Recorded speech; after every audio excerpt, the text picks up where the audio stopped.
Okay friends, welcome back to the channel. So today we will read the world climate and climate change, that is the chapter 11th. So let's start. The world climate can be studied by organizing information and data on climate and synthesizing them in smaller units for easy understanding, description and analysis. Three broad approaches have been adopted for classifying climate. They are empirical, genetic, and applied. Empirical classification is based on observed data, particularly on temperature and precipitation. Genetic classification attempts to organize climates according to their causes. Applied classification is for specific purpose. So genetic classification क्या करते हैं? Attempts to organize climates according to their causes, and applied classification is for specific purpose. Yeah, you know this applied term, right? Okay, so यहाँ पर जो basic classification है वो जो important है वो है कोपेन्स का. तो Koppen's scheme of classification of climate पढ़ते हैं इसे हम. The most widely used classification of climate is the empirical climate classification scheme developed by V. Koppen. Koppen identified a close relationship between the distribution of vegetation and climate. So Koppen used vegetation to determine or to classify the climates. He selected certain values of temperature and precipitation and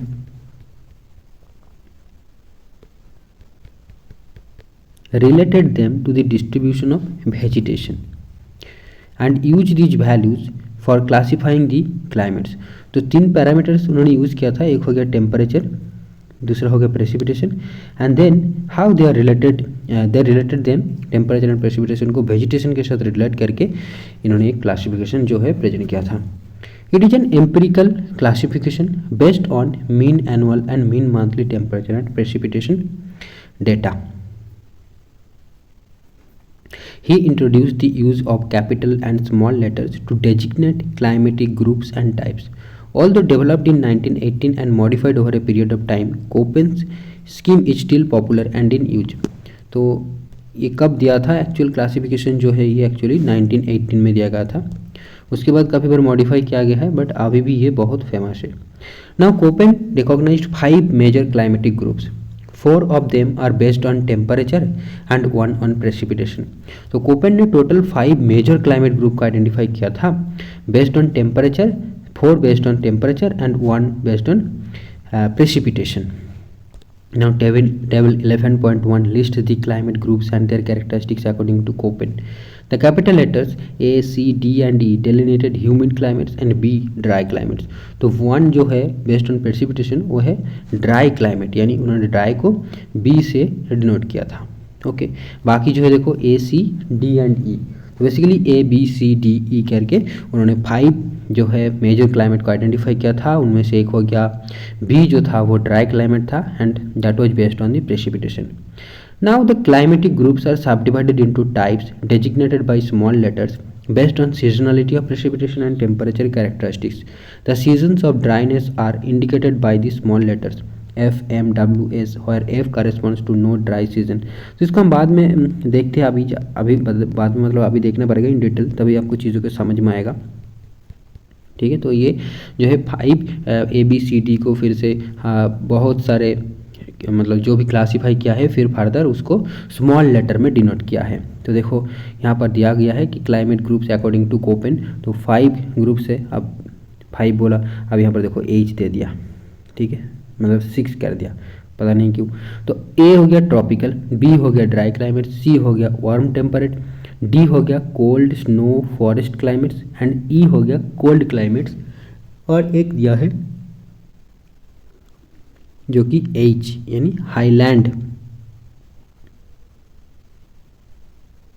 तो इसका characteristic देख लो. A मतलब tropical का characteristic क्या है? Average temperature of the coldest month is 18 degree Celsius और higher. मतलब coldest month में भी टेम्परेचर 18 डिग्री सेल्सियस रहता है, मतलब कोल्ड है ही नहीं, तो ट्रॉपिकल क्लाइमेट है वो. ओके, सबसे ज़्यादा का टेम्परेचर जो कम था है एनुअली, वो मिनिमम टेम्परेचर जो होता है 18 डिग्री सेल्सियस होता है, यानी ट्रॉपिकल रीजन है तो उसको हम ए से डिनोट करते हैं, ए से डिनोट करेंगे कैपिटल लेटर को, ट्रॉपिकल क्लाइमेट को। दूसरा आता है देखो B, that is dry climate. So potential evaporation exceeds precipitation, यहाँ पर इवापोरेशन ज़्यादा और प्रेसिपिटेशन कम होता है तो उसको ड्राई क्लाइमेट के अंदर रखा गया है, उसका जो है डिनोट किया गया है कैपिटल लेटर बी से।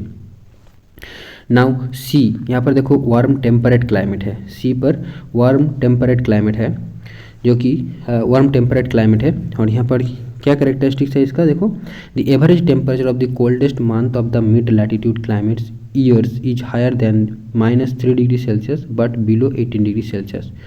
ठीक है, तो यहाँ पर जो है warm temperate the average temperature of the coldest month, यानी मिड लैटिट्यूड जो क्लाइमेट्स है वहाँ पर जो टेम्परेचर होगा, ठीक है, lowest temperature in a year होगा वो -3 के ऊपर होगा, बट डेफिनेटली 18 डिग्री सेल्सियस से कम होगा। तो ट्रॉपिकल में हमने पढ़ा क्या, 18 डिग्री सेल्सियस मिनिमम होगा, ठीक है, उससे ज़्यादा हो सकता है बट वो मिनिमम होगा। अब वार्म टेम्परेट में, ट्रॉपिकल के बाद टेम्परेट आता है, तो वार्म टेम्परेट में हम क्या पढ़ रहे हैं, वार्म टेम्परेट में टेम्परेचर होगा 18 डिग्री से कम होगा बट -3 डिग्री से ऊपर रहेगा कोल्डेस्ट मंथ का टेम्परेचर।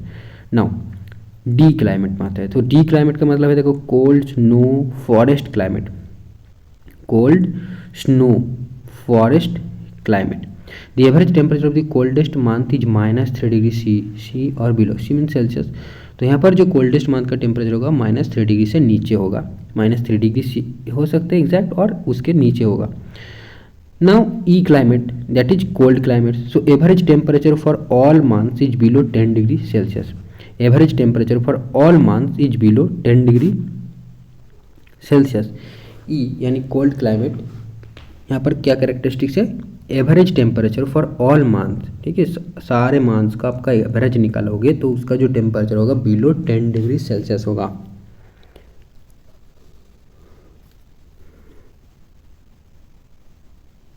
अब यहाँ पर आपको ये नोट करना कि ये देखो average temperature for all months बोला गया ना कि minimum temperature of coldest month, ऐसा नहीं है, यहाँ पर average temperature of the all the month okay will be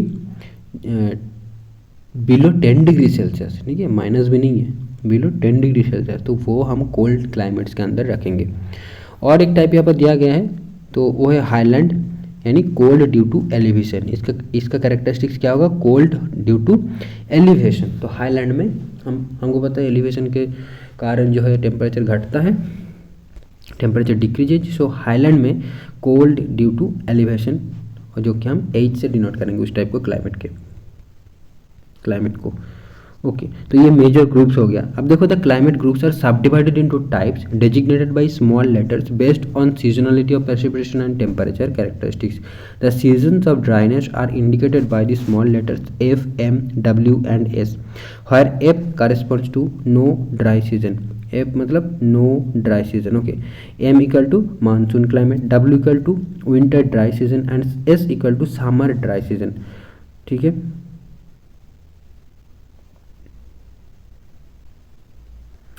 तो सिर्फ क्या गया है, स्मॉल लेटर भी देखो फिक्स्ड है जो कि F, M, W and S ही है, ये 4 ही है, ठीक है। कोपेन ने इस 4 को यहाँ पर दे रहा है small capital letter, sorry small letter that is F, M, W, S, F, M, W, S, okay, F, M, W, S। Now F means क्या है, no dry season, F means no dry season, M means monsoon climate, W means winter dry season and S means summer dry season, ठीक है। तो dry season देखो common, W for winter dry season and S for summer dry season, M for monsoon climate, और जो F है वो that is no dry season, ठीक है, नो ड्राई सीजन।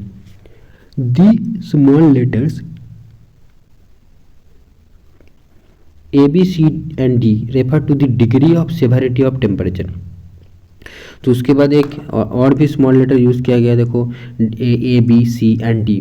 तो ये क्या डिनोट करता है कि degree of severity of temperature, तो ये basically degree of severity of temperature को डिनोट करता है, ठीक है। तो दैट मीन्स कि अगर A है तो टेम्परेचर बहुत ज़्यादा है क्या, या डी है तो ज़्यादा है, तो हम आगे जाकर इसको पता चलेगा डेफिनेटली। देखते हैं। The B dry climates are subdivided using the capital letters S for steppe और semi arid and W for deserts. तो हमने जो बी क्लाइमेट के बारे में पढ़ा था ड्राई, तो उसको भी अब 2 टाइप्स होता है, एक होता है आपका डब्ल्यू और एक होता है एस।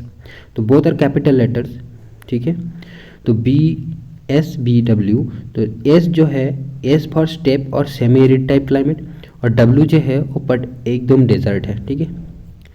एस एंड डब्ल्यू, तो मैंने दो डब्ल्यू लिख दिया, सॉरी दोनों एस लिख दिया मैंने, S and W, okay.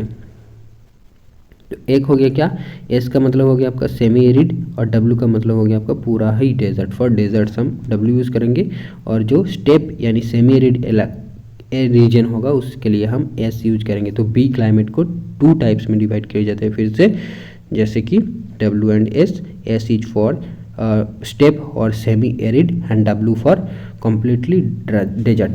The climatic types are listed in table 11.2. The distribution of climatic groups and types is shown in 11.1. तो इसको हम पहले पढ़ेंगे।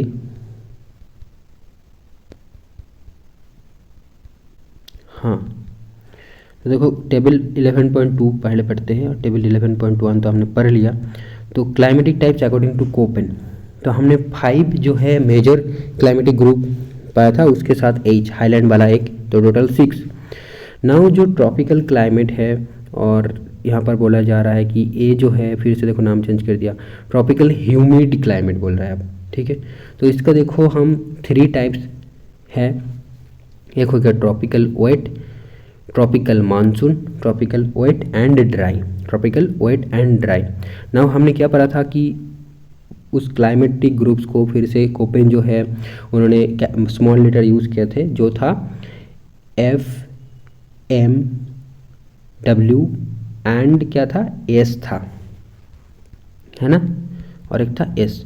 नाउ एफ मतलब हमने पढ़ा था कि नो ड्राई सीजन, एम मतलब monsoon, W for winter, S for summer dry season. तो देखो ट्रॉपिकल क्लाइमेट को या फिर ट्रॉपिकल क्लाइमेटिक ग्रुप को, ट्रॉपिकल ह्यूमिड क्लाइमेट ग्रुप को हमने 3 टाइप्स में डिवाइड किया। एक हो गया ट्रॉपिकल वेट जो कि है A F, no dry season, F for no dry season, so tropical wet. Now tropical monsoon यानी A M, then tropical wet and dry, tropical wet and dry. तो हमने विंटर पढ़ते डब्ल्यू पर क्या पढ़ते, डब्ल्यू पर विंटर पढ़ते ना, यस विंटर ड्राई सीजन। तो ट्रॉपिकल वेट एंड ड्राई को हम बेसिकली ए डब्ल्यू से डिनोट करेंगे। तो कैरेक्टरिस्टिक्स भी दिया हुआ है, देखो कैरेक्टरिस्टिक्स बेस्ड ऑन वही स्मॉल लेटर वाला का जो कैरेक्टरिस्टिक्स है, तो वो F means no dry season, F means monsoon और short dry season, and W means winter dry season. ये हो गया, ठीक है। अब देखो बी जो कि ड्राई क्लाइमेट है, उसको 4 टाइप्स में डिवाइड किया है, कोपेन ने किया है सारी चीज़ें। तो बी ड्राई क्लाइमेट को 4 टाइप्स में डिवाइड किया है। एक हो गया subtropical steppe, subtropical desert, mid latitude steppe, mid latitude desert. तो ये आसान है। बी को हमने देखा कि उन्होंने 2 कैपिटल लेटर और यूज़ किया था बी के लिए, एक था डब्ल्यू, एक था एस। तो डब्ल्यू था क्या, समर, सॉरी डब्ल्यू था फॉर डेजर्ट, एंड एस था फॉर स्टेप और सेमी एरिड, समर विंटर नहीं है, एस था सेमी एरिड या फिर स्टेप क्लाइमेट के लिए, और डब्ल्यू जो था वो था आपका पूरा डेजर्ट के लिए। तो बी और ड्राई क्लाइमेट को फिर से 4 टाइप्स में डिवाइड किया जा रहा है। एक हो गया सब ट्रॉपिकल स्टेप जो कि B S H. B H कहाँ से आया, तो हम देखते हैं। बी एस एच इसको बोला जा रहा है, मतलब जो भी है यार, बुक को लिखने का ढंग देख रहे हो कैसा। पहले तो बोला कि भाई 5 ग्रुप है, फिर लगा दिया 6 है ना। तो जो भी है यार, सीधा सीधा पहले से लिखना चाहिए था। बाय द वे मैं इस स्टाइल से पढ़ रहा हूँ ताकि जो पहली बार पढ़े उसको चीज़ें समझ में। ऐसे तो मैंने काफ़ी बार इसको पढ़ा है तो पता है क्या चीज़ें हैं, बट वही तो देखो डिस्कशन करने के लिए हम ऐसे मतलब पढ़ रहा हूँ, तो चीज़ें आई थिंक आपको इंटरेस्टिंग लग रहा है। तो डेफिनेटली आपको अगर आपको बोरिंग लग रहा है तो प्लीज़ कमेंट करके बताइएगा। बी ड्राई क्लाइमेट, जिसको हम 4 टाइप्स में बांटे हैं। एक हो गया सब ट्रॉपिकल स्टेप, जिसको डिनोट किया जा रहा है बी एस एच से, क्योंकि एस था स्टेप एंड कंप्लीट डेजर्ट था डब्ल्यू। ना सब ट्रॉपिकल डेजर्ट, तो सब ट्रॉपिकल में स्टेप भी होगा, डेजर्ट भी होगा, तो सब ट्रॉपिकल स्टेप को हम B S and small H से डिनोट करेंगे, सब ट्रॉपिकल डेजर्ट को B W and small H से डिनोट करेंगे। तो इसका कैरेक्टरिस्टिक देखो, सब ट्रॉपिकल स्टेप का जो सब ट्रॉपिकल स्टेप का जो कैरेक्टरिस्टिक्स है वो है लो लैटिट्यूड सेमी एरिड और ड्राई, लो लैटिट्यूड सेमी एरिड और ड्राई। और तो बेसिकली वही एस का ही बात कर रहा है कि यहाँ तो सेमी एरिड है, और सब ट्रॉपिकल डेजर्ट जो है तो बी डब्ल्यू एच है, यानी लो लैटिट्यूड एरिड और dry complete desert. Next is mid latitude steppe जो कि है बी एस के, ठीक है। तो के कहाँ से आया पता नहीं, मिड लैटिट्यूड सेमी एरिड और dry, mid latitude semi arid और ड्राई।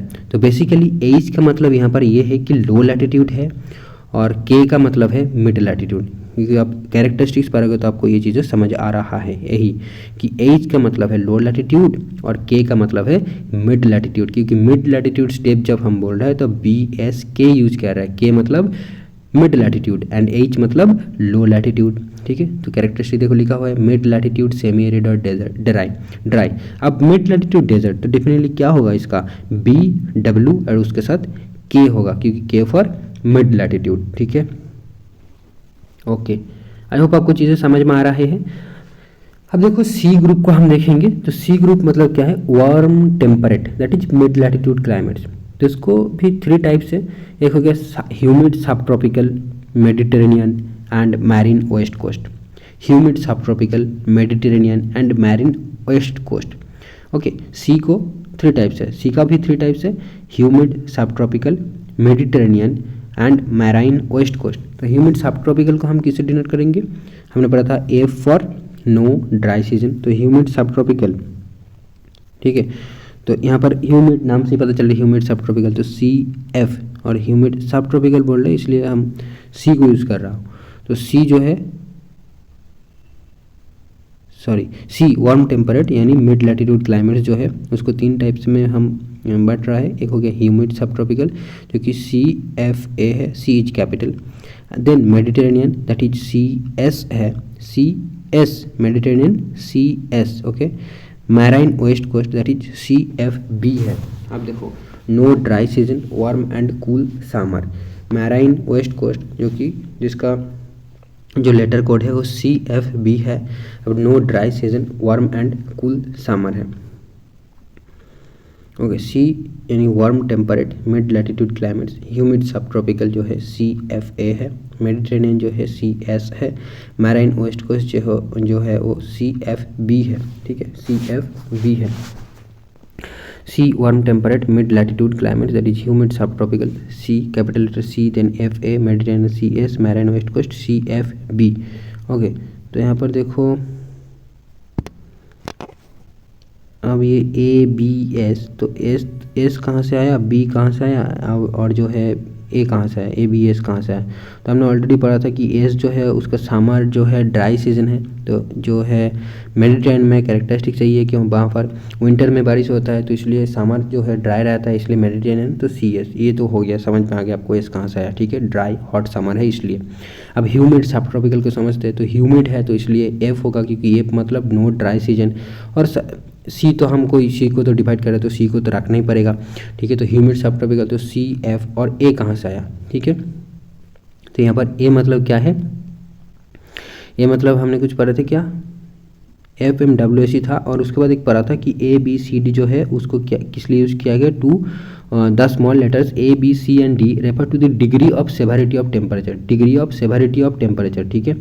तो देखो ह्यूमिड सब ट्रॉपिकल, तो यहाँ पर degree of severity of temperature मतलब टेम्परेचर यहाँ पर क्या है, no dry season, warm summer, मतलब ए मतलब टेम्परेचर ज़्यादा है, तो बी जब बोलेंगे तो टेम्परेचर ए से थोड़ा कम है, फिर सी फिर डी ऐसे करके, ठीक है। तो ह्यूमिड सब ट्रॉपिकल डेफिनेटली यहाँ पर टेम्परेचर ज़्यादा होगा, तो सी एफ सब ट्रॉपिकल है, ह्यूमिड है इसलिए एफ यूज किया है और उसके साथ ए यूज किया है, ताकि for the degree severity of the temperature को समझाने के लिए। अब जो मेडिटेरेनियन है वो कैपिटल सी एंड एस है। अब मैराइन वेस्ट कोस्ट जो है वो कैपिटल सी है और एफ है, क्योंकि मैराइन है तो यहाँ पर भी बारिश बहुत होगा, मतलब ह्यूमिड होगा जो क्लाइमेट है, ठीक है। तो मैराइन वेस्ट कोस्ट और बी होगा, इसके साथ बी होगा क्योंकि टेम्परेचर थोड़ा no dry season and warm and cool summer, warm and cool summer, तो टेम्परेचर थोड़ा मॉडरेट है इसलिए बी है, ठीक है। अब देखो डी ग्रुप को हम क्लासीफाई करेंगे, तो D means cold snow forest climate. इसको टू टाइप्स है इसका भी, D cold climate snow forest climate का। एक हो गया ह्यूमिड कॉन्टिनेंटल, जो कि डिनोट किया जाता है डी एंड स्मॉल एफ से, capital D and F small, that is no dry season and severe winter, okay. और दूसरा जो है वो सब आर्कटिक है, तो डी डब्ल्यू मतलब winter dry and very severe. तो यहाँ पर क्यों ए बी यूज़ नहीं किया पता नहीं, ठीक ना। ह्यूमिड कॉन्टिनेंटल और सब आर्कटिक, तो D cold snow forest climate को टू टाइप्स में that is humid continental D F and subarctic D W, D F D W, okay. F means no dry season, तो D, तो F हो गया no dry season. Humid continental हो गया, temperature थोड़ा humid continental. अब continental में सारे एक्सट्रीम होते हैं, ठीक है, समर भी एक्सट्रीम होते हैं, विंटर भी एक्सट्रीम होते हैं। और दूसरा जो है सब आर्कटिक है, तो ये हो गया डी डब्ल्यू, यानी विंटर जो है ड्राई होता है, ओके। डब्ल्यू मतलब हमने क्या पढ़ा था, एस एम डब्ल्यू एफ, तो डब्ल्यू मतलब विंटर ड्राई सीजन है ना। तो सब आर्कटिक में विंटर जो होगा ड्राई होगा, तो इसलिए D W, when winter dry and very severe. Now E cold climates, E group that is cold climates, it has also to types that is tundra and polar ice cup. तो इसका देखो nomenclature काफ़ी अलग है। ई tundra को हम T बोल रहे हैं सिंपल, और पोलर आइस कप को ई पी नहीं बोलेंगे, ई एफ बोल रहा है, ठीक है। तो इसका है perennial ice and no true summer, tundra region में no true summer, polar ice cap में पेरिनियल आइस। तो ई यानी कोल्ड क्लाइमेट, तो इसका तुंद्रा का याद रखना, इसका सिंबल है ई टी यानी तुंद्रा क्लाइमेट, और पोलर आइस कैप जो है इसका साइन है E F, okay. Now H, इसका कोई टाइप नहीं है, ये हाईलैंड वाली है, तो ये हाईलैंड विथ स्नो कवर है, तो इसका एच ही है, ठीक है। तो आई होप ये जो टेबल है आपको थोड़ी बहुत याद रहेगा अगर आप ध्यान से सुनोगे तो, क्योंकि मैंने काफ़ी बार रिपीट किया है, और डेफिनेटली ये सारी चीज़ें इंटेंशनल है ताकि आप अगर अच्छे से सुनो तो आपको भी याद रह जाए और मेरा भी रिवीजन हो, इसलिए मैंने बार बार रिपीट किया चीज़ों को, ठीक है। तो एक बार अगर समरी करने की कोशिश करूँ मैं, क्या मैं बता सकता हूँ बिना देखकर, तो आप भी याद करने की कोशिश कीजिए और मैं भी करता हूँ। तो देखो पहला जो है 5 ग्रुप्स है, ठीक है, A B C and D, sorry A B C D and E, और उसके बाद एच कहाँ से आया वो तो नहीं पता, ठीक है। तो एच मतलब पहले उसको कर लेते हैं, वो है हाईलैंड, इसका कोई टाइप वगैरह नहीं है, बहुत अच्छी बात है। अब ए जो है, ए था क्या था, ए था आपका ट्रॉपिकल क्लाइमेट था जो कि ह्यूमिड है, ओके। बी था ड्राई क्लाइमेट यानी डेजर्ट क्लाइमेट। सी था टेम्परेट होगा डेफिनेटली, तो ये warm temperate mid latitude climates है। और डी जो है ये कोल्ड स्नो फॉरेस्ट क्लाइमेट, तो इसका काफ़ी बड़ा है, कोल्ड स्नो फॉरेस्ट क्लाइमेट है। और ई का जो था सिंपल कोल्ड क्लाइमेट था, ओके। नाउ ए को A has 3 types, that is AF, AM and AW. AF means tropical wet, AM means monsoon, tropical monsoon, and AW means tropical wet and dry season. Okay हो गया। अब B जो है इसको हम dry climate, यानी इसको भी देखो स्पेसिफिकली 2 एक्चुअली टाइप्स है, that is S and W. S मतलब क्या था कि एस मतलब था steppe, S for steppe, okay, ऐसे में याद रखना, एस फॉर स्टेप और सेमी एरिड। और डब्ल्यू जो था वो था डब्ल्यू क्या था, S for steppe, and W था हाँ dry season, totally dry desert, okay. तो बी को हम 4 टाइप्स मिलेगा इसको, एक का तो सब ट्रॉपिकल में और दूसरा होगा आपका मिड लैटिट्यूड में, ठीक है। तो सब ट्रॉपिकल को हम H से डिनोट करेंगे और मिड लैटिट्यूड को हम K से डिनोट करेंगे। तो सब ट्रॉपिकल स्टेप जब बोलेंगे तो BSH होगा, सब ट्रॉपिकल डेजर्ट जब बोलेंगे BWH होगा, और ये BSBW यहाँ पर कैपिटल है का होगा। अब मिड लैटिट्यूड स्टेप में आएंगे तो यहाँ पर भी BS एंड मिड लैटिट्यूड के लिए हम K यूज़ करेंगे। अब मिड लैटिट्यूड डेजर्ट बोलेंगे तो B और W एंड K यूज़ करेंगे। मिड लैटिट्यूड डेजर्ट तो B W and K use करेंगे, और स्टेप के लिए S यूज़ करेंगे, ठीक है, ओके। नेक्स्ट था C यानी warm temperate mid latitude climates. तो यहाँ पर भी 3 टाइप्स था, एक था मैंने देखना पड़ रहा है मेरे को। Humid subtropical, Mediterranean and marine west coast. तो ह्यूमिड सब ट्रॉपिकल का क्या होगा, जो साइन होगा वो ह्यूमिड तो सी रहेगा, और सब ट्रॉपिकल है ह्यूमिड है तो एफ होगा, और उसके साथ ए होगा। तो ए क्या डिनोट कर रहा है कि सेवरिटी ऑफ टेम्परेचर को डिनोट कर रहा है, सी एफ ए यानी humid subtropical. Mediterranean C S, ये याद रहेगा। मैराइन वेस्ट कोस्ट, यहाँ पर भी क्या होगा सी, तो मैराइन है तो एफ होगा मतलब वेट होगा, और बी होगा क्योंकि यहाँ पर टेम्परेचर थोड़ा कम होगा। अब डी जो है वो कोल्ड स्नो फॉरेस्ट क्लाइमेट है। इनका भी टू टाइप्स है, दैट इज ह्यूमिड कॉन्टिनेंटल यानी डी एफ। ओके, सो कॉन्टिनेंटल के लिए कॉन्टिनेंटल में क्या होगा, एफ मतलब क्या पढ़ रहे थे हम, नो ड्राई सीजन है ना। तो कॉन्टिनेंटल में नो ड्राई सीजन हम बोल रहे हैं यहाँ पर, तो ह्यूमिड कॉन्टिनेंटल होगा। और साबार्कटिक में डी डब्ल्यू होगा क्योंकि यहाँ पर जो है विंटर जो होगा वो ड्राई होगा, क्योंकि winter dry and very severe. तो D two types has two types, that is humid continental DF and subarctic that is DW. अब E that is cold climates has two types, tundra and polar ice cap. तो tundra को हम ET से denote करेंगे, polar ice cap को हम EF से denote करेंगे, और E जो है वो बेसिकली हाईलैंड है, ठीक है, हाईलैंड विच स्नो कवर है। ओके देखो अब इसका जो डिस्क्रिप्शन है वो यहाँ पर दिया गया है, तो डेफिनेटली इसको पढ़ना पड़ेगा हमें। आई होप आपको अब ये टेबल जो है अच्छे से याद करना पड़ेगा। देखो अगर आपका एग्जाम की प्रिपरेशन कर रहे हो तो कैसे भी करके आपको याद रखना है, क्योंकि काफ़ी बार यहाँ से क्वेश्चंस आ जाते हैं कि ए एम मतलब क्या है, सी एफ ए मतलब क्या है, ठीक है। तो सी एफ ए मतलब क्या है बताओ ना एक बार, ह्यूमिड सब ट्रॉपिकल है। ओके तो हम जल्दी जो है डिस्क्रिप्शन को एक बार पढ़ लेंगे और फिर देखते हैं कितना दूर तक हम जा पाते हैं आज। Now, Group A, that means tropical humid climates. Tropical humid climates exist between Tropic of Cancer and Tropic of Capricorn. The sun being overhead throughout the year and the presence of intertropical convergence zone, that is ITCZ, make the climate hot and humid. Annual range of temperature is very low and annual rainfall is high. The tropical group is divided into three types, namely AF, that is tropical wet climate, AM tropical monsoon climate, and AW tropical wet and dry climate. वही description form में दिया गया है, simple.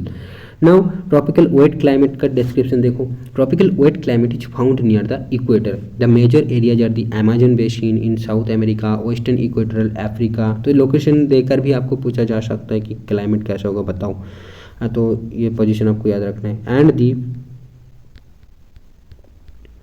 islands of East Indies, significant amount of rainfall occurs in every month of the year as thunder showers in the afternoon. The temperature is uniformly high and the annual range of temperature is negligible. The maximum temperature on any day is around 30 degrees Celsius while the minimum temperature is around 20 degrees Celsius. Tropical evergreen forest with dense canopy cover and large biodiversity are found in this climate. Next, tropical monsoon climate AM. Tropical monsoon climate AM is found over the Indian subcontinent, northeastern part of South America and northern Australia. Heavy rainfall occurs mostly in summer. Winter is dry. The detailed climatic account of this climatic type is given in the book of India Physical Environment. ठीक है, तो tropical monsoon climate is found over the Indian subcontinent. आपको पता है monsoon के बारे में। And ये तो नॉर्थ ईस्टर्न पार्ट इस इंडिया के अलावा भी north eastern part of south America में एंड नॉर्थर्न ऑस्ट्रेलिया में आपको मानसून देखने को मिलेगा। Heavy rainfall occurs most in summer, winter is dry. The detail climatic account of this climate, तो मानसून ने हमने पढ़ा था इंडियन फिजिकल एनवायरनमेंट की बुक में। Now tropical wet and dry climate, that is AW. So tropical wet and dry climate occurs north and south of AF type climate regions. It borders with dry climate on the western part of the continent and CF or CW on the eastern part. Extensive AW climate is found to the north and south of the Amazon forest in Brazil and adjoining parts of Bolivia and Paraguay in South America. तो Bolivia and Paraguay ये जो दो country है south America में only landlocked countries है, तो यहाँ पर आपको AW क्लाइमेट देखने के लिए मिलेगा जो कि tropical wet and dry climate है. The annual rainfall in this climate is considerably less than that in AF and AM climate types and is variable also. The wet season is shorter and the dry season is longer, with the drought being more severe. Temperature is high throughout the year and diurnal ranges of temperature are the greatest in the dry season. Deciduous forest and tree shredded grasslands occur in this climate. Now dry climate, that is B. Dry climates are characterized by very low rainfall that is not adequate for the growth of plants. These climates cover a very large area of the planet extending over large latitudes from 15 to 60 degree north and south of the equator. तो यहाँ पर क्या मिलता है कि dry climate desert जो form होती है at low latitudes from 15 to 30 degree they occur in the area of subtropical high where subsidence and inversion of temperature do not produce rainfall. On the western margin of the continents adjoining the cold current, particularly over the west coast of South America, they extend more equatorwards and occur on the coast land. In middle latitudes from 35 to 60 north and south of equator, they are confined to the interior of continents where maritime humid winds do not reach and to areas often surrounded by mountains. Dry climates are divided into steppe or semi-arid climates, that is BS, and desert climate, that is BW. They are further subdivided as subtropical steppe जो हमने पढ़ा था actually BSH and B subtropical desert WH, okay, at latitudes from 15 to 35 degree, and middle latitude that steppe, that is BSK, and mid latitude desert, that is BWK, at mid latitudes between 35 to 60 degree. So continuous हो गए यहाँ पर 15 to 60 degree. तो वही यहाँ पर बताया गया था कि जो है the climates cover a large area of the planet extending over large latitudes from 15 to 60 degree north and south of the equator. तो वो साथ में एक तो हो गया आपका इक्वेटोरियल रीजन में, ये सब ट्रॉपिकल में, ठीक है, subtropical desert and subtropical जो है हम बोल रहे हैं subtropical desert, subtropical steppe और mid latitude steppe and mid latitude desert. Now subtropical steppe and subtropical desert climates. Subtropical steppe BSH and subtropical desert BWH have common precipitation and temperature characteristics. Located in the transition zone between humid and dry climates, subtropical steppe receives slightly more rainfall than the desert, adequate enough for the growth of sparse grasslands. The rainfall in both the climates is highly variable.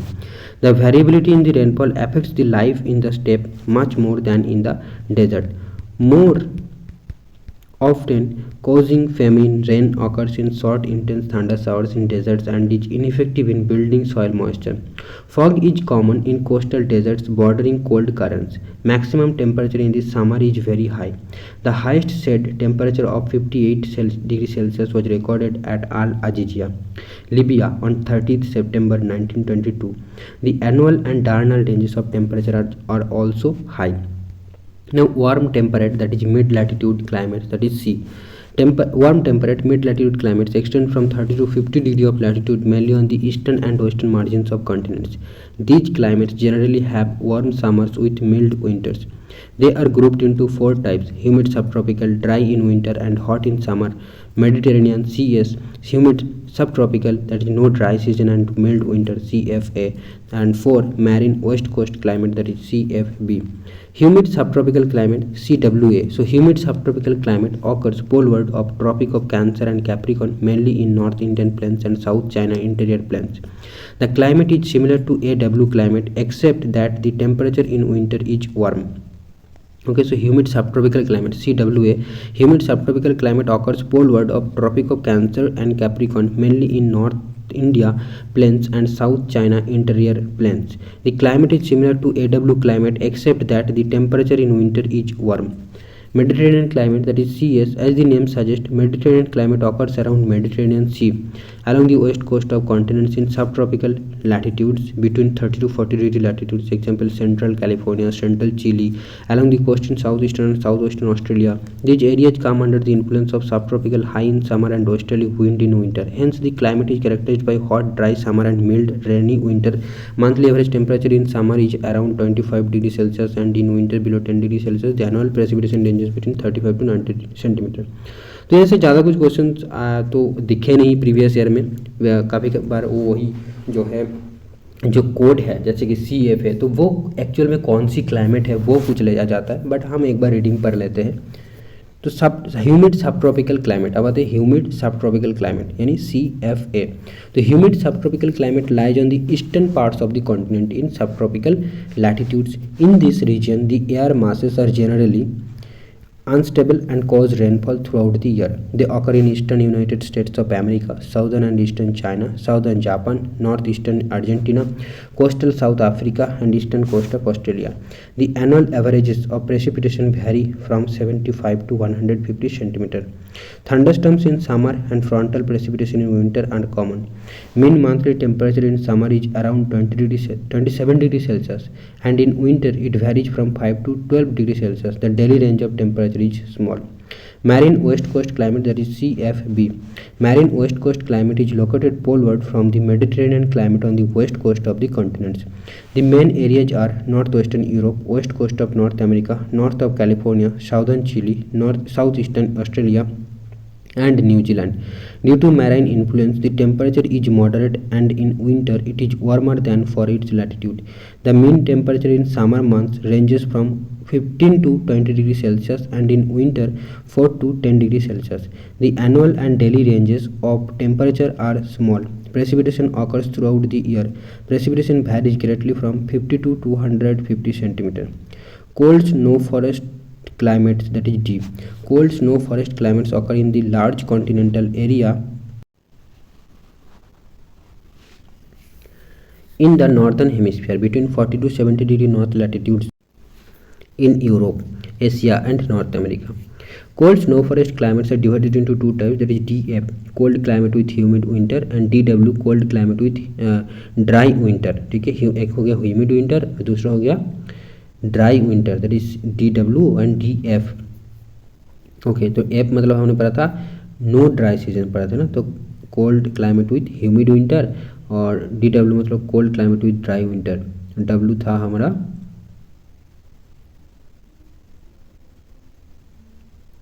FMSW है ना, W क्या था,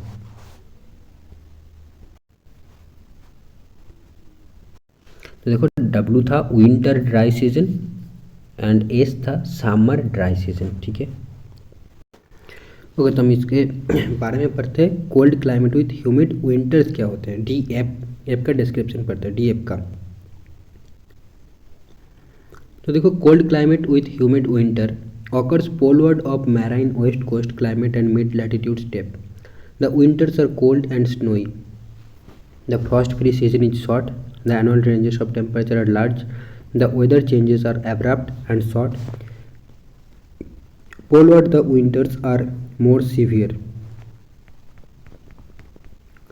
Cold climate with dry winters, DW. Cold climate with dry winter occurs mainly over northeastern Asia.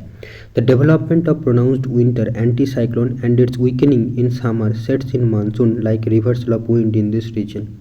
Poleward summer temperatures are lower and winter temperatures are extremely low, with many locations experiencing below freezing point temperatures for up to 7 months in a year. Precipitation occurs in summer. The annual precipitation is low from 12 to 15 centimeter. Cold climate with dry winters. Cold climate with dry winter occurs mainly over northeastern Asia. देखो simple, जहाँ पर dry winter होगा तो उसकी बात कर रहे हैं, और यहाँ पर क्या है, और एक था कि जहाँ पर ह्यूमिड विंटर, यानी ह्यूमिड विंटर तो क्या होती है कि मेडिटेरेनियन में भी होती है, तो उसको हम CS बोलते हैं. बट यहाँ पर देखो थोड़ा चीज़ें अलग है कि स्टेप क्लाइमेट होगा, marine west coast of climate and mid latitude steppe में ये दिखा जाता है. The winters are cold and snowy. The frost free season is short. The annual ranges of temperature are large. ठीक है, the weather changes are abrupt and short. Polar the winters are more severe. तो यहाँ पर winter actually हो रहा है, but rainy season की नहीं बोल रहा है, तो इसलिए हम मेडिटेरेनियन जो है वो अलग है. ठीक है, और इसी तरह cold climate with dry winters, ये भी मानसून जो है हमारा उससे भी अलग है. अब पोलर क्लाइमेट्स की बात करते हैं तो इसको हम ई से डिनोट करते हैं, और इसका भी टू टाइप्स है. तो polar climates exist poleward beyond 70 degree latitude. Polar climates consist of two types, that is tundra, that is ET, and ice cap EF. Okay, now tundra climate ET. The tundra climate ET is so called after the types of vegetation like low growing mosses, lichens and flowering plants. This is the region of permafrost where the subsoil is permanently frozen. The short growing season and water logging support only low growing plants. During summer, the tundra regions have very long duration of daylight. Ice cap climate EF. So the ice cap climate EF occurs over interior Greenland and Antarctica. Even in summer, the temperature is below freezing point. This area receives very little precipitation. The snow and ice get accumulated, and the mounting pressure causes the deformation of the ice sheets and the break. They move as icebergs that float in the Arctic and Antarctic waters. Plateau Station, Antarctica 79s, portray this climate. Okay, so there is a plateau station, एक नाम है Antarctica में, जो कि 79 degree south latitude में located है, और वहाँ पर EF आइस कैप क्लाइमेट हमको मिलेगा। अब देखो highland climates H, that is highland climates are governed by topography. In high mountains large changes in mean temperature occur over short distances. Precipitation types and intensity also vary spatially across highlands. There is vertical zonation of layering of climate types with elevation in the mountain environment. अब देखो climate change, इसके बारे में बात करते हैं। The earlier chapters on climate summarized our understanding of climate as it prevails now. The type of climate we experience now might be prevailing over the last 10,000 years with minor and occasional wide fluctuations. The planet Earth has witnessed many variations in climate since the beginning. Geological records show alteration of glacial and interglacial periods. The geomorphological features, especially in high altitudes and high latitudes, exhibit traces of advances and retreats of glaciers. The sediment deposits in glacial lakes also reveal the occurrence of warm and cold periods. The rings in the trees provide clues about wet and dry periods. Historical records describe the vagaries in climate. All these evidences indicate that change in climate is a natural and continuous process. India also witnessed alternate wet and dry periods. Archaeological findings show that the Rajasthan desert experienced wet and cool climate around 8000 BC. The period 3000 to 1700 BC had higher rainfall from about 2000 to 1700 BC. This region was the center of the Harappan civilization. Dry conditions accentuated since then. In the geological past, the earth was warm some 500 to 300 million years ago through the Cambrian, Ordovician and Silurian periods. During the Pleistocene epoch, glacial and interglacial periods occurred. The last major peak glacial period was about 18,000 years ago. The present interglacial period started 10,000 years ago. Now climate in the recent past. तो यहाँ पर क्या बोला कि in the geologic past, the earth was warm some 500 to 300 million years ago through the Cambrian, Ordovician, Silurian periods. During the Pleistocene epoch, glacial and interglacial periods occurred. The last major peak glacial period was about 18,000 years ago. The present interglacial period, तो ये interglacial यानी अभी का जो पहले glacial period चल रहा था, यानी क्लाइमेट कोल्ड था, ठीक है। उसके बाद हम इंटरग्लेशियल, मतलब इसके बाद फिर से ग्लेशियल फेज आने वाला है। सो climate in the recent past, variability in climate occurs all the time.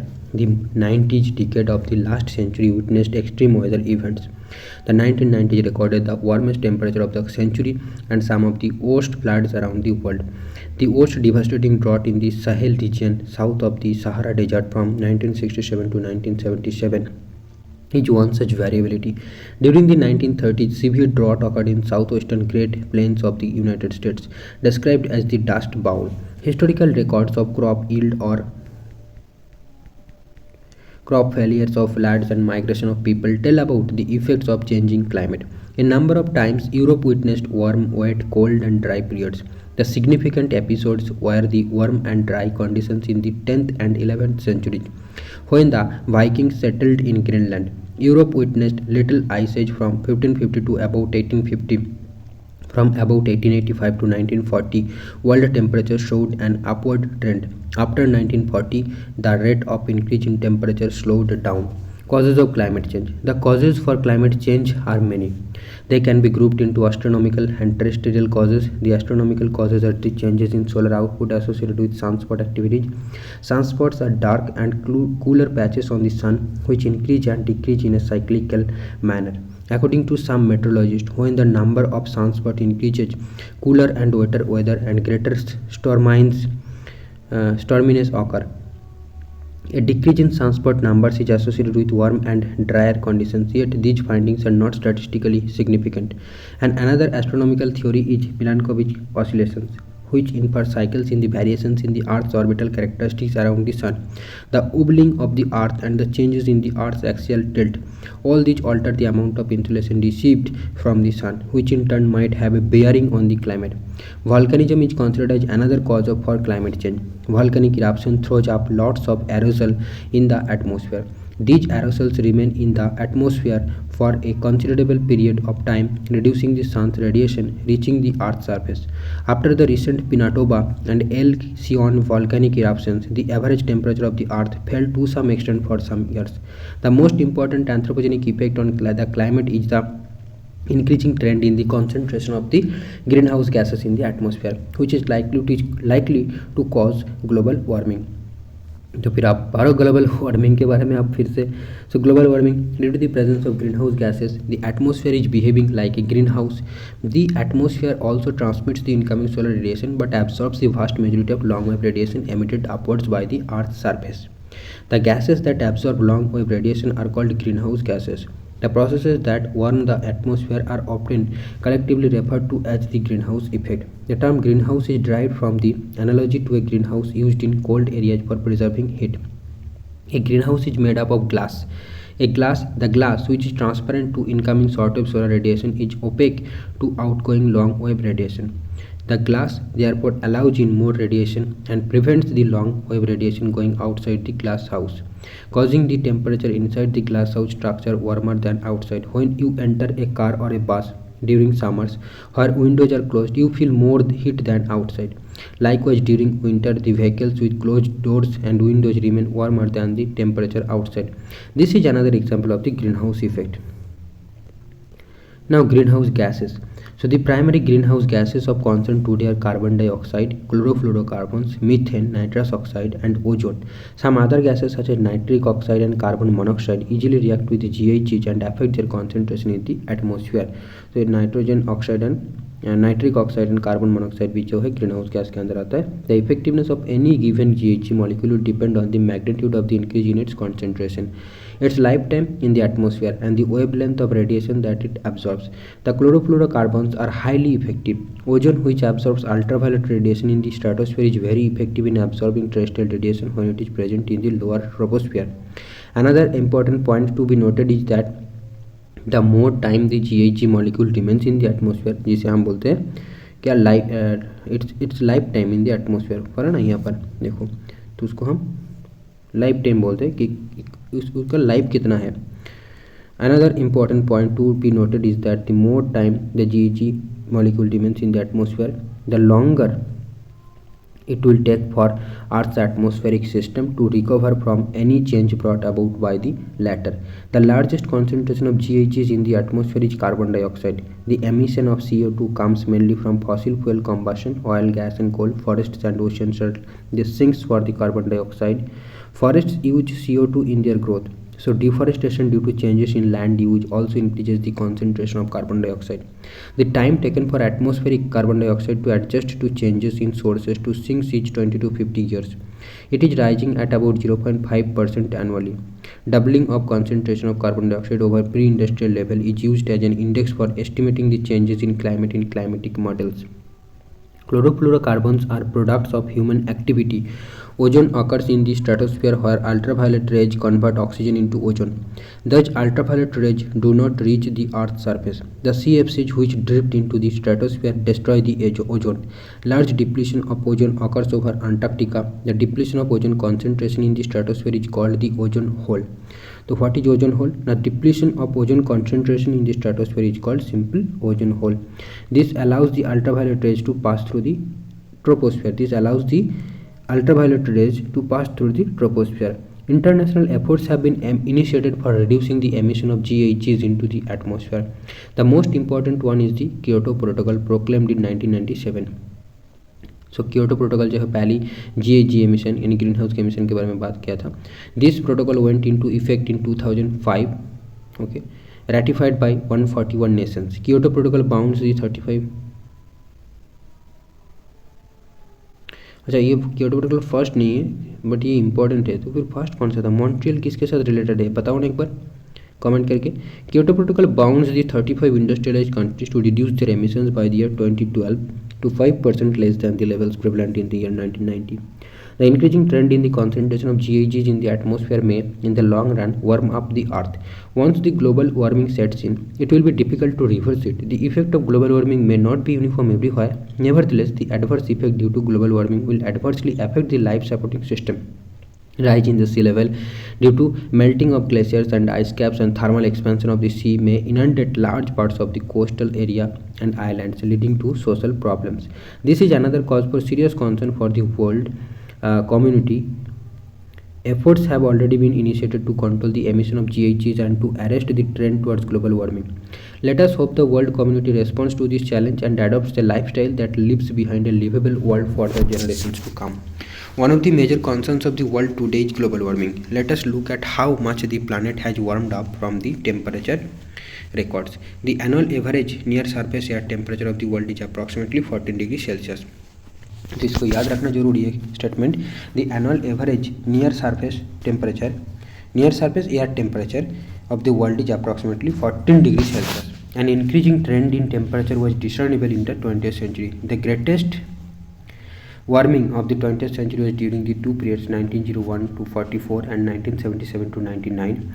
Over each of these two periods, global temperatures rose by 0.4 degree Celsius. तो ग्लोबल टेम्परेचर जो है एक 14 डिग्री है, बट इन्होंने राइज कितना किया है, 0.4 डिग्री सेल्सियस राइज किया है. In between their was a slight cooling which was more marked in the northern hemisphere. ठीक है, तो in between their was a slight cooling which was more marked in the northern hemisphere. In between मतलब इसके बीच में थोड़ा cooling भी हुआ था, जो कि नॉर्दर्न हेमिस्फीयर में ज़्यादा हुआ था. The globally average annual mean temperature at the end of the 20th century was about 0.6 degree Celsius above that recorded at the end of the 19th century. तो 19th सेंचुरी में जो temperature record किया गया था उससे 0.6 degree ज़्यादा था 20th century में. The 7 warmest years during the 1856 to 2000 were recorded in the last decade. The year 1998 was the warmest year, probably not only for the 20th century but also for the whole millennium. Okay, तो average temperature है 14 degree Celsius और 20th century में कितना बढ़ा है. तब देखो 20th century में हमारा 0.6 डिग्री बढ़ गया है. ठीक है, 1850 से लेकर 2000 तक. तो 7 warmest years during the 1856 to 2000 year are recorded in the last decade, and the year 1998 was the warmest year, probably not only for the 20th century but also for the whole millennium. अभी का जो data है वो change हो सकता है, तो पता नहीं, बट ये जो देखा हो यहाँ पर तो 2023 2024 लिखा हुआ है. तो आई थिंक इसी को अगर क्वेश्चन कहीं आया है एग्ज़ाम में तो डेफिनेटली इसको ही कंसिडर करेंगे, क्योंकि NCERT सबको फॉलो करना बोलता है. सब जितने सारे एग्ज़ाम्स है वो आई थिंक NCERT को फॉलो करता है, मतलब बोला जाता है कि NCERT पढ़ो. तो आई थिंक ये आंसर जो होगा सही रहेगा. By the way recent research क्या बोल रहा है वो आप देख सकते हो. ओके, तो हमने क्या पढ़ा यहाँ पर, ग्लोबल वार्मिंग पढ़ा हमने, क्लाइमेट चेंज के बारे में जाना, फिर क्लाइमेट की जो क्लासिफिकेशन है कोपेन ने दिया था स्पेशली वो पढ़ा, बाकी किसी का नहीं है.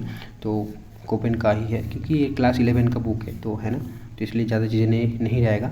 और बट एग्ज़ाम में कभी बार और एक है ना कोपेन और जो ट्रेवर था तो उसका भी पूछा जा सकता है. तो आप ज़रूर पढ़ेंगे, हम उसको भी काफ़ी बाद में. इस चैप्टर को, इस बुक को अभी बस जो है इस बुक में बस अभी उतना ही पढ़ रहे हैं हम. ठीक है, तो देखो मैंने सोच रहा था कि ये जो है लास्ट चैप्टर है, बट ऐसा नहीं है, अभी भी 2 यूनिट है आई थिंक. तो जो भी चैप्टर्स है डेफिनेटली हम कंप्लीट करेंगे, नो इशू विद दैट. तो यहाँ पर देखो नेक्स्ट चैप्टर जो है वो चैप्टर 12 है, जो कि वाटर और ओशियंस के बारे में है. ठीक है, तो यहाँ पर वही से टाइड्स, वेव्स, वो सारी चीज़ें हमको पढ़ना पड़ेगा. ठीक है, तो देखते इस वीडियो कितना दूर हुआ, 53 मिनट्स. तो हम इस वीडियो को इसी को स्टॉप करते हैं और ये जो चैप्टर है हम नेक्स्ट वीडियो में स्टार्ट करेंगे, ताकि अपलोड करने में, वीडियोज़ को अपलोड करने में मेरे को थोड़ा ईजी हो. ठीक है, थैंक यू फ्रेंड्स.